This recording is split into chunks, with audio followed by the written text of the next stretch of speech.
কোন দিন কোন পেশেন্টকে তুমি বাড়িতে এনে তুলেছো বলো তো? কি নাম তোমার? ছায়া। মেয়েটি কোনো একটা পার্সোনালিটি ডিসঅর্ডারে ভুগছে। মেয়েটাকে ভালো ঠেকছে না, তাড়াতাড়ি বিদে করো তো। দিদিমণি, দিদিমণি, ও মে পিসাচ দিদিমণি।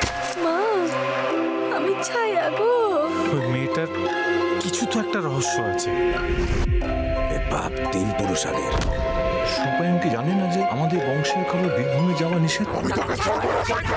হে মহাকাল, কি তোমার ভয়ঙ্কর লীলা? তো বছর পর আবার ছায়া ফিরে এসে চাইছেটা কি? প্রতিশোধ। সত্যি আমাদের বিয়ে হবে? হবে তো ছায়া, আর তার জন্যই তো আমি সব ছেড়ে তোমার কাছে এসেছি। বংশের একমাত্র বাতি সুপাইন, ওর কোনো রকম ক্ষতি আমি হতে দেবো না। ছাদে দেখলাম ছায়া আন্টির পা উল্টো। রিনি, তুমি কেন বুঝতে পারছো না? আমাদের পালাবার কোনো পথ নেই।